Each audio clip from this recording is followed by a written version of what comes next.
Welcome to Transformations, interviewing people changing our world. I'm your host, Diane J. Shaver, and as you've seen by now, every person I interview, when something touched them, they stepped up and they did something about it, and they're changing our world. They're making a better world for everyone, but they did it because it was something that meant something personal to them. So today I have the honor, and I mean that word, of interviewing a young lady, Ateba Gaines, who has started to help children at risk in really profound ways.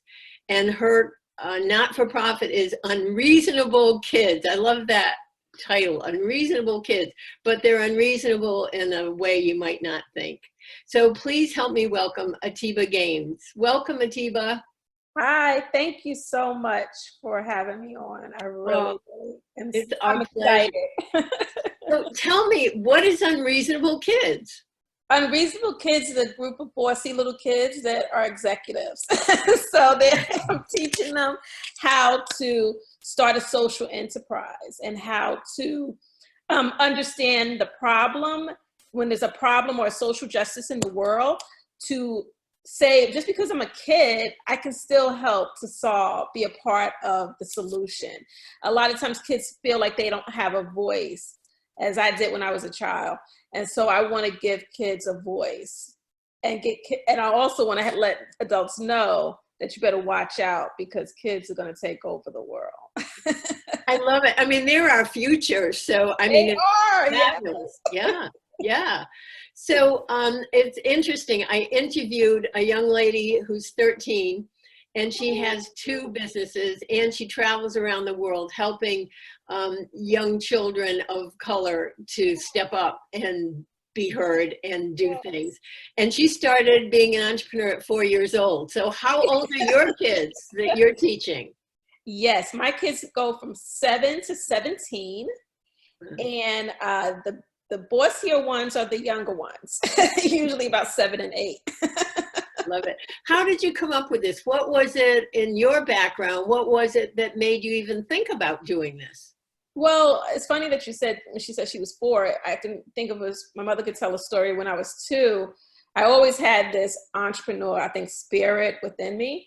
I didn't know what it was called, that it was called entrepreneur. It was called a hustle to me. So growing up in the inner city in Jersey City. So when I was 2, my mother had a little bit of money. We was in the grocery store, and she tells a story about how she was buying some food, and I kept asking her for a quarter so I can get a quarter out of the gumball machine. And she said that a police officer came over and gave me a quarter. And then I looked at the quarter, and I looked at the gumball machine, and I looked at the quarter, and I put it in my pocket. So she said I was 2.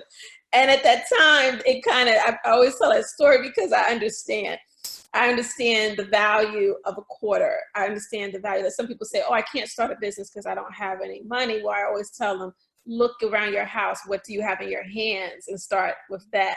So for me, I always was into business. And what really was my driving force was hunger, and every morning when I was a little girl growing up, I would wake up hungry, and I would say, okay, today I had a goal. I needed 50 cents to buy a purple juice and then a peanut butter cookies from C-Town. So we had to go to C-Town for the peanut butter cookies that were 25 cents, and the corner store for the purple juice. And if it was a good day, I could get 25 fish, which at that time was 1 cent per fish.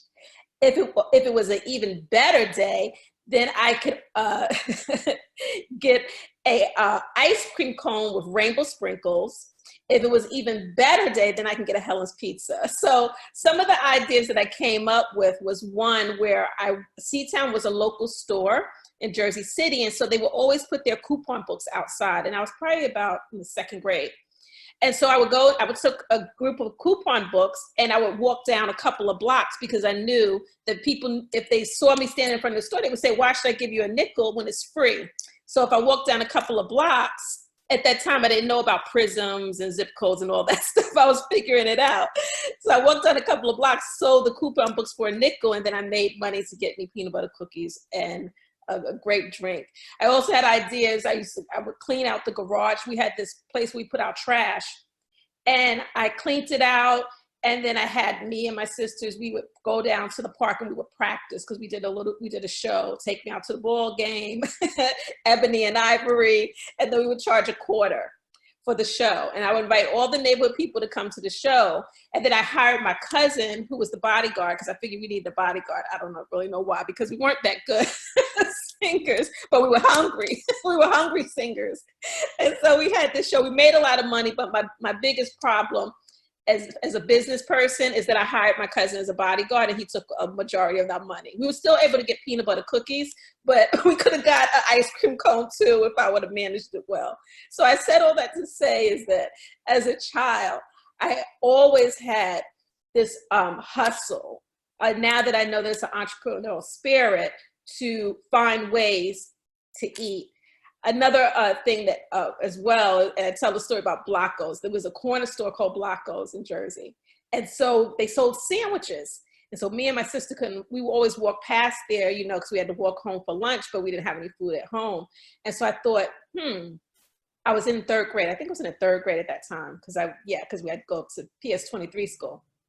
So I said, well, if I go in, I'm going to go in and ask for the owner, and I'm going to talk to the owner. So a little 3rd grader goes in and talks to the owner and says, so I would like to negotiate a deal with you that if we get sandwiches, my mother will pay you on Fridays because she gets paid every Friday. So we can create a credit account. And then for me and my sister, and then my mother would come in on Fridays and pay you. Well, that worked for a little while. My mother paid for a little while. She couldn't maintain it because we were getting intimate cakes and all kinds of stuff. But this is the kind of things that I would do as a child. And I always, when I look back on my childhood, that was the fun part. That was the light part for me. The bad part was the abuse. You know, my father, he sexually molested me when I was young. And I remember as a child, even when I was trying to figure out how to feed me and my sister, he would come into the room at night. So what I would do to protect myself, I would get into bed with my sister. We had twin beds. And so I would sleep against the wall so he couldn't get me. But in the morning, my sister would get upset that I was sleeping with her. And I understand that. She wanted to sleep by herself. And so my mother would spank me and tell me, don't you sleep with your sister. You sleep in a room, you know, sleep in your own bed. You have your own bed. But I would never tell her. I never told her what was going on. I kept that secret. And because I didn't have a voice, and I didn't know, the only voice that I had, and I'm getting kind of emotional because I'm just thinking about this, the only voice that I had and the confidence that I had was in business, was in negotiating those deals, creating those songs, create a concert when we can't even sing, Take Me Out to the Ball Game and Ebony and Ivory. Who wants to hear that? Like, really?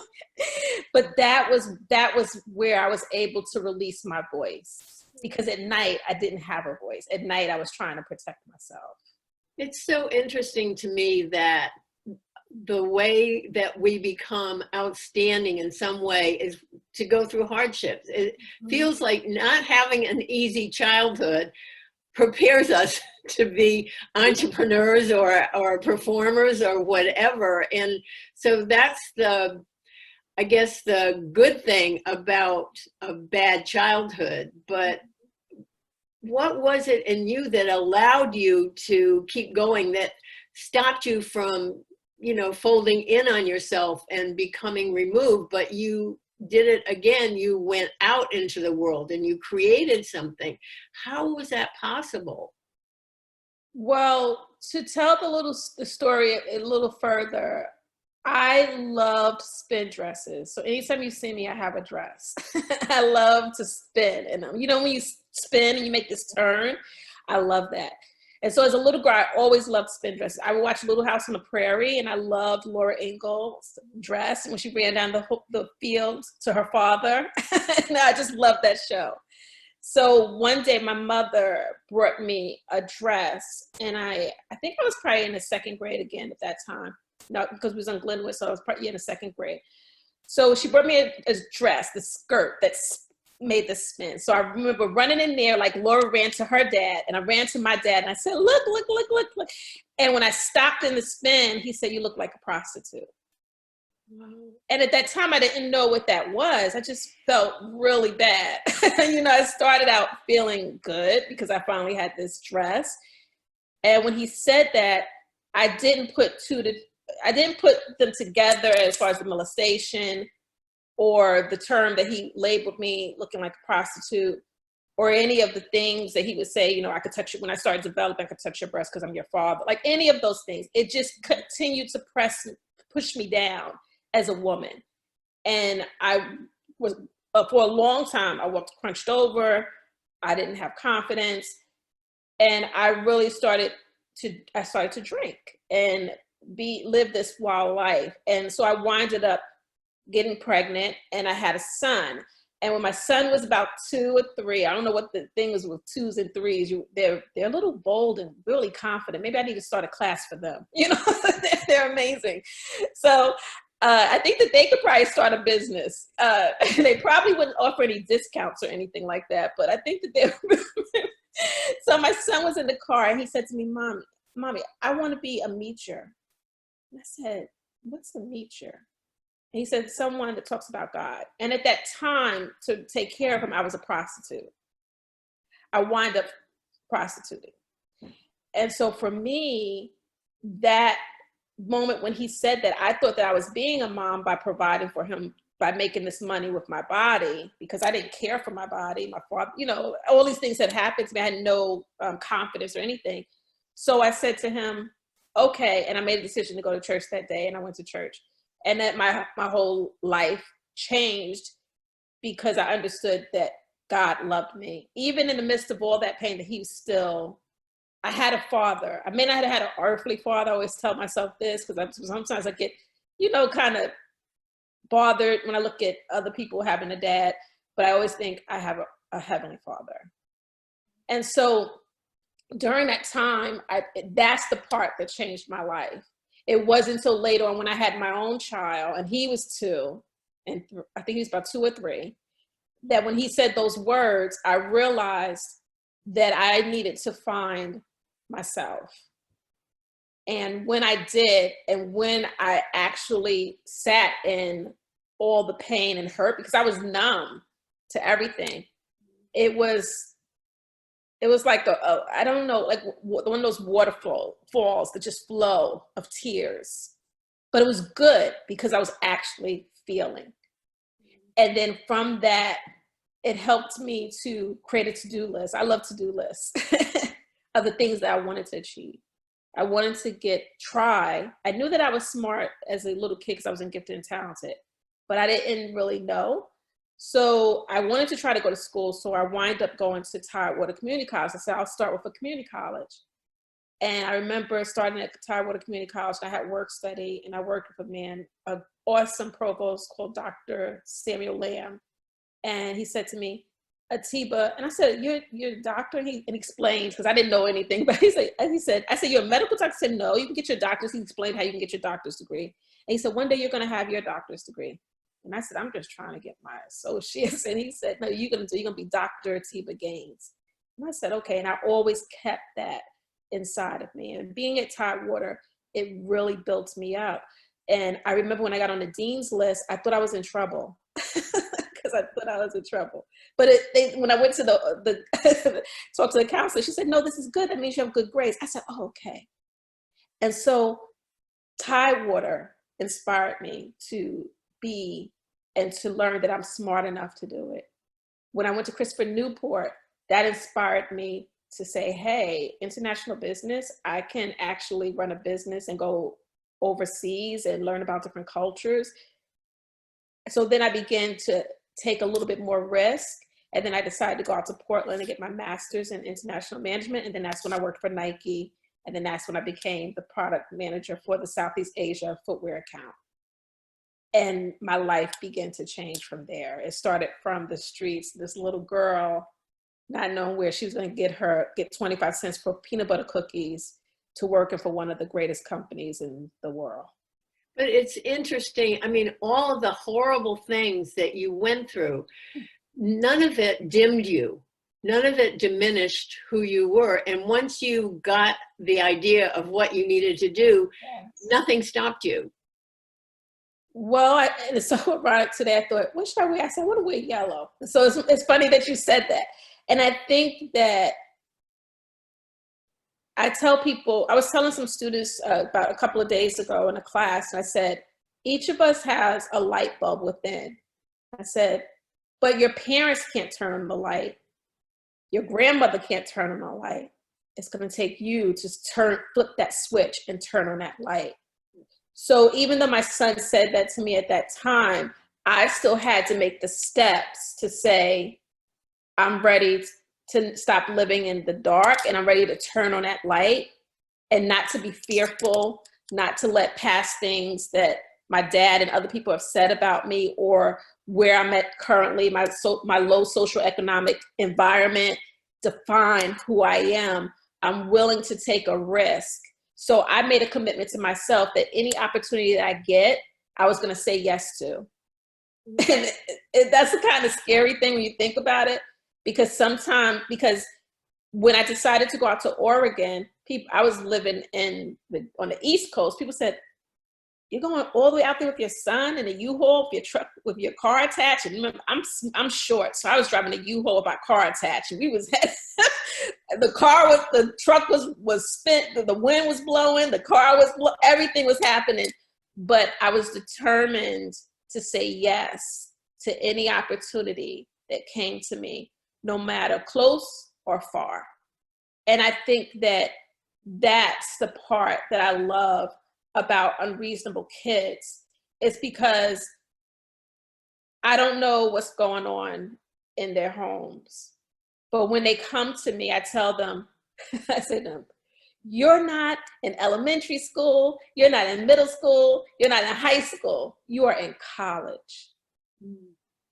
And that always gets them. So I had a 7-year-old, Isabel, she went to school, and her dad tells me she went to school and told everybody she was in college, and they was looking at her and they said, you're like 7, and you're in college? How are you? No, she said, no, Miss Gaines said I'm in college. They love it. And even when they start getting antsy and acting up, of course they're going to do that. I said, wait, where are we?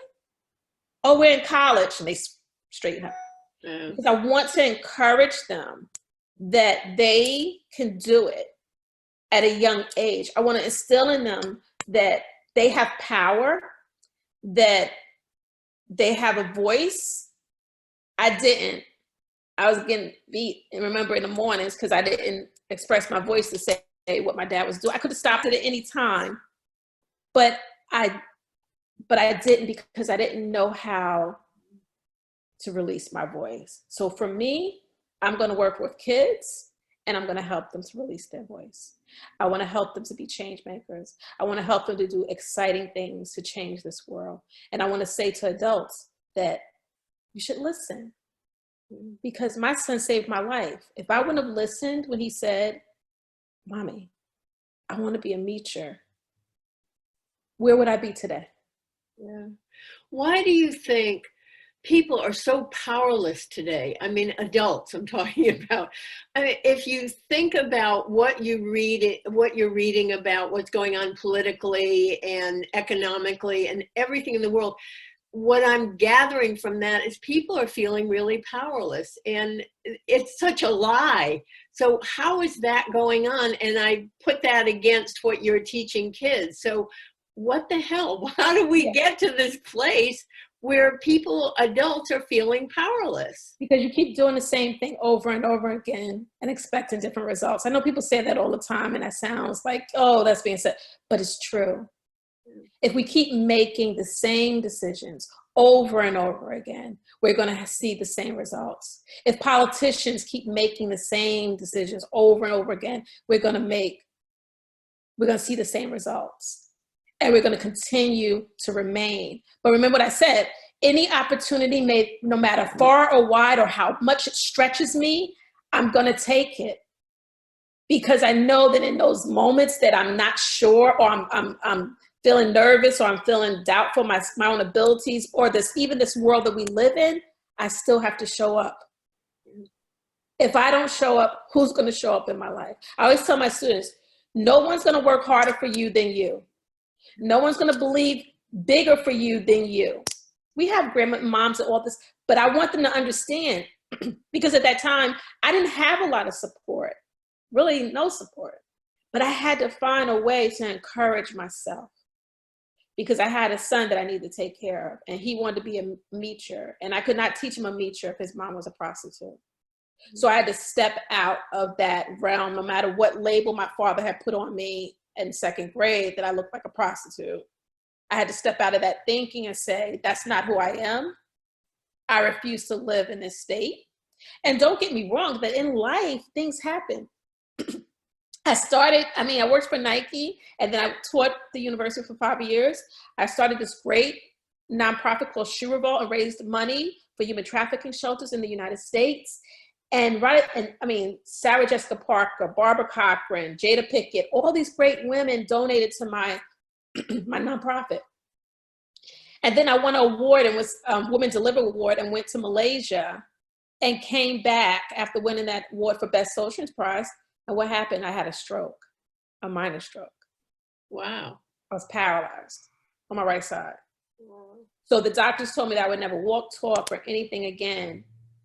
I could have sat there and said, this is my condition and I'm stuck there and my life is never gonna change and this is what I have to do. This is my new normal.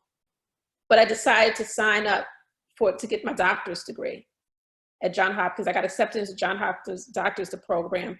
And because I was reading about neuroplasticities and how if you continue to read and study, it stretches the brain, neurons and cells, and it's really complex. But it helps you to build that back and to build back your executive leadership functioning. So although it was hard, because it's hard for me to, like certain words to remember, but I just have certain methods to work through it, but I can't stop. They said I would have a 75% chance to have a full stroke. I could sit here and say, okay, when's that gonna happen? Or I could say, I'm not gonna stop. That's gonna push me even further. So what my goal is to make sure that I keep going, that I keep imparting the lessons and the things that I learned through this world, through the challenges of this world, and to impart it into kids so they can take it. Because I didn't have that as a child. I had to build that for myself. So what I say to adults is and to invest in that little kid within. Think about that little kid think about when you was a little kid. What was something that made you excited or passionate about? Think about when did your childlike spirit end and come back to it? Make amends with it. Find it. Because that's so important, because we are creatives, we're innovators. I mean, we're powerful, and every single person I interview here is like you, not the same in experiences, but they all decided. And the thing that you're pointing out, there are no barriers. And the only barriers we have are in our own mind. And when we buy into them, they stop us. And when we don't, we just keep going. And I was thinking about what you said, they told you about a stroke, but maybe you don't agree with that. So you don't have to do that. So no, I don't have to sit and take the medicine and sit with a walker and all the thing, or the alert thing if I fall. I don't have to accept. I can't imagine you. Yes, I had alert. I mean, there was a time when so when you're creative, like your mind is constantly going with ideas. When you have a stroke, it goes black. I'm serious. You can't, it's the weirdest thing. You can't create. So some people would say for them, the hardest part of the stroke was being paralyzed. The hardest part of the stroke for me was not being able to create. That was the part. So when they told me that this was going to be my state, that I wasn't never going to be able to create anything again, I refused to accept it. Because without the ability to create, then who am I? Who are we as human beings? Yeah. So it makes me sad when I see adults that are not creating. Yeah. They don't realize, because once it's taken away from you, you're like, oh my gosh, you want it back. but even those adults that never even used it in the first place. But that happens a lot. I mean, I see it around me, not the people I interview and not my friends, but I see around me people who buy into the stories they're told. And we get to create our story. We get to change anything we want to change. I mean, that's what's so amazing. And it's like the God within us, that power within us can do anything. And it's just helping people remember that. And that's what you're doing with these kids. And hopefully the adults that are around the kids are learning too. Oh my gosh. So after a little boardroom class, so I always do a little survey and ask the kids, like, what kind of class do they want me to offer? So, the top class that they want me to offer is a class for their parents. Wow. Aren't they smart? I told you, kids are smart. Yeah, they know what's going on. Parents, because they understand that they can be inspired in Mrs. Gaines' class and want to create and do all these things, but when they go back to their home where it's dark and there's no ability to create, then what do? But if their parents tap into that ability, it changes the dynamics of the household in a huge way.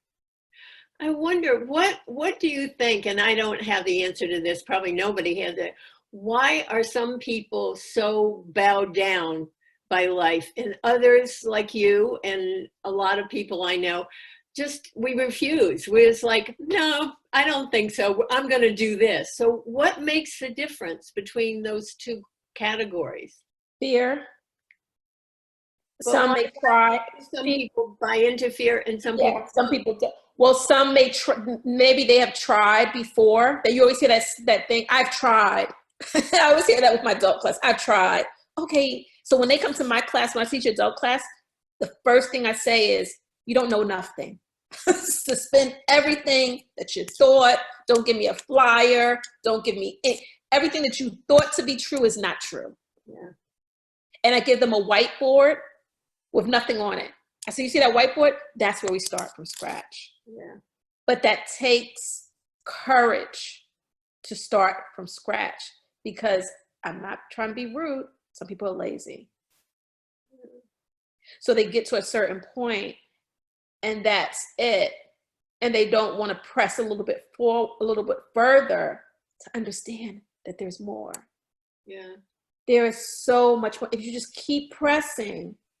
But you know what? I don't know that people understand they have a choice. You said about being lazy, and that may be true, but sometimes I think of one person I know of who's been diagnosed with a certain thing, and every time the doctors tell her something, that's her life. She never chooses anything different. So I think sometimes they don't know. Well, not everybody's lazy. Let me preface that.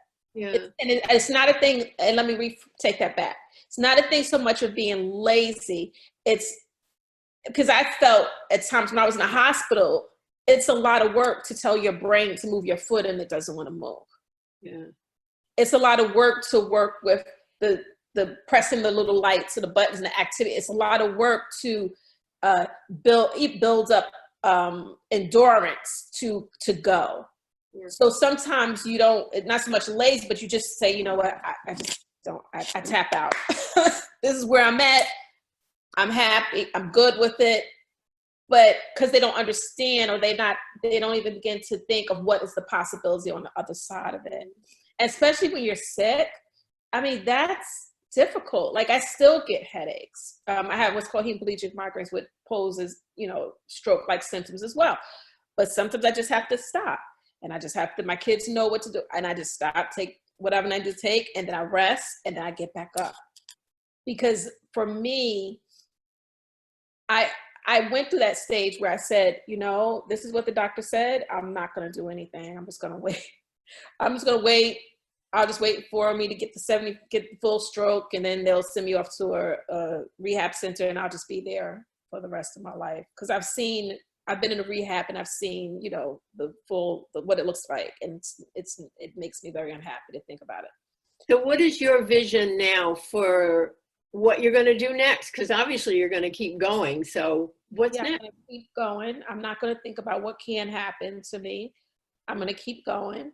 And my vision is to build a generation of kids superheroes. I love that. My vision is to continue to teach and inspire the adults to embrace their childlike faith or expectancy of life. My vision is to become Wonder Woman if I can. I think you already have. I know. I think So that's one of my going to be it. students, I teach an art entrepreneurship class for adults, and he's an illustrator. Oh my gosh, my birthday's on tomorrow, and so he said he was going to make me into Wonder Woman. He was going to draw me as a cartoon. I sat in the parking lot and I cried. I said, this is ridiculous.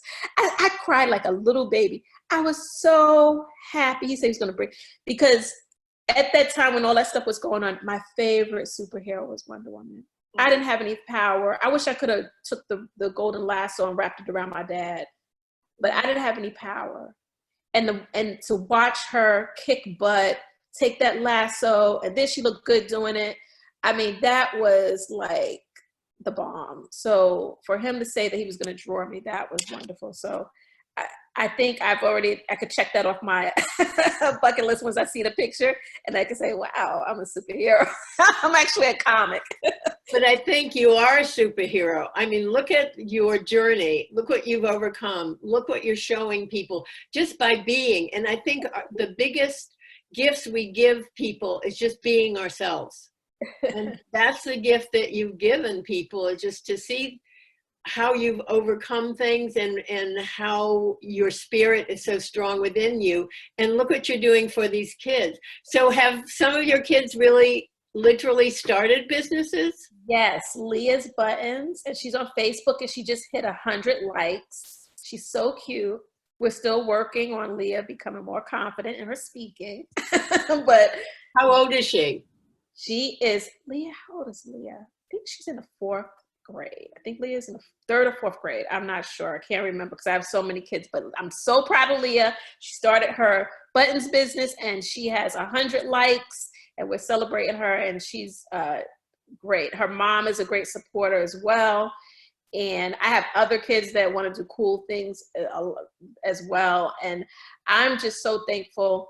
You know, in April, I'll be opening up an office at the Gather 757. So I'm so excited about that. Well, tell us about that. Tell me about that. I'll be at Gather 757 in Newport News, and I'll have an office there to have more space to have more classes. So I have a class I have a class for kids to create a podcast, a social justice podcast series. I have a class for kids to learn how to do the firm handshake, also with responsible handshakes, because now that we have the virus thing going on, so teach them how to say no politely to the handshake. I have classes on how to start the kids to start their own social enterprise. I have classes for kids it's one class that says discovering the I in ideas. And so what that's about is that sometimes kids think that they don't have any ideas, and so they forget about themselves. So discovering the I in ideas. So I have a lot of classes. Some of the classes are free, but the classes are no more than $10 per class. Wow. Per class. So everybody can participate. This is wonderful. Yeah. So do you have a book in you, or what else is going on for you? I would like to write a kid's book. I think that would be pretty cool. I don't know how to draw though, and I would need to find partners, but I would like to write like a kid's superhero book or something. That would be cool.